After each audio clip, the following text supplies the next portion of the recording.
So I was chatting to my friend Jimmy Halfcut for a podcast interview, and a stat that he mentioned during our chat is that 50% of the world's forests, rainforests in particular, have been completely chopped down. So I decided to ask him what is actually the biggest cause for the deforestation at such an alarming rate. Over 80% of the world's forests have been destroyed due to animal agriculture. So we are literally eating our planet to death just to put another, animal product in our body, which we know is not healthy for us. Obviously, that's a really significant number. 80% is huge, especially because a lot of us don't really know what animal agriculture really is. So I decided to fact check him a little bit and see what exactly constitutes that number, and is it really true? Fortunately, the facts were not hard to find. They were everywhere. Here's a study from the Florida International University, Miami. They clearly state that the Amazon is the planet's largest continuous tropical forest and is a primary example of biodiversity loss being driven by livestock production. Never before has so much old growth and primary forest been converted to human land use, and they estimate it's over 3/4 of all deforested lands is contributed to livestock pasture and feed crop production. That's a huge, huge amount.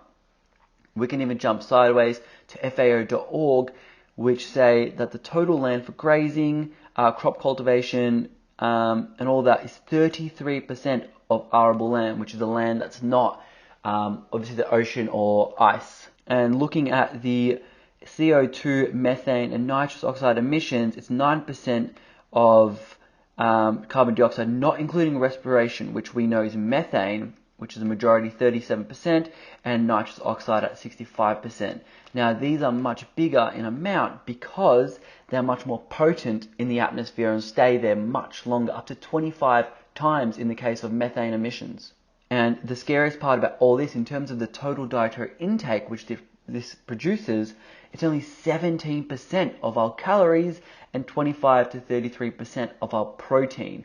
So they use a majority of the land and one of the least amount in terms of percentages of total calories.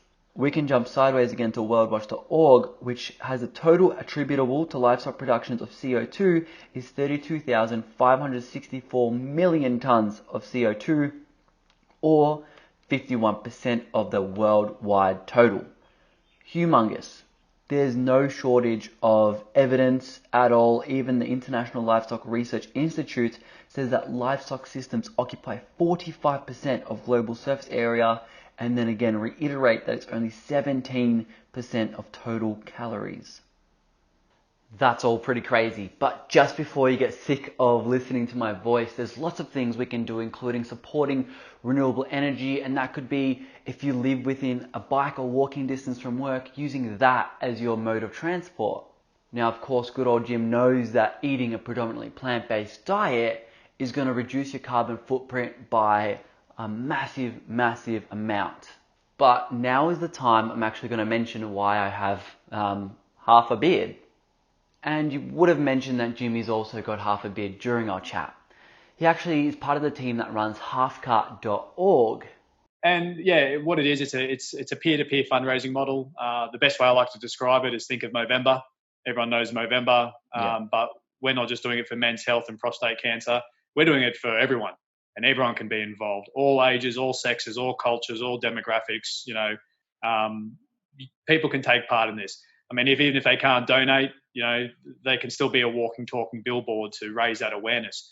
2019, we actually ended up saving 186,000 acres of Amazonian rainforest in Peru. And then obviously this year we've decided, after the horrendous drought, followed by the horrendous fires, followed by, COVID-19, we kind of felt we needed a bit of love here in Australia. And we've picked the Daintree, the world's oldest rainforest, Gondwanaland.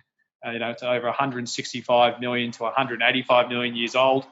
Far north Queensland. It speaks for itself. Like, it is incredible. Beautiful. So how can you support that? Obviously, going plant-based is step one, and maybe using more renewable sources of energy is another one. But what else can we do? Yeah. How does that work? Like when I'm like, okay, I got half a coffee spare, I'm going to give my $2.50 to save a square meter. Do you like get a deed? This is going to sound, do you get like a deed to this part of the land? Do you just plant a tree and put a sign up saying you can't go here? Or how does that work? Yeah. So how it works is obviously it's collectively, the property itself is $220,000. Mm. How it works, it's a collective buy-in. And what it is once we've purchased this property, it will be gifted to World Heritage Wet Tropics or Daintree National Parks. And then the Gugu Yellow Ginger people, they will be managing that property long term. So that's pretty cool. $2.50 saving 1 square meter of the amazing Daintree Rainforest, which if you haven't been there or seen it, get on YouTube and have a bit of a watch for yourself. It is an absolute hub and a beautiful ecosystem that supports life even from the Great Barrier Reef because they're synonymously connected. So the point of this video was twofold. One, knowing that you have the power to contribute positively to the world's largest cause of deforestation. And two, go half cut. Make half a beard, get half your hair braided, color half, do whatever you want, or you can support myself.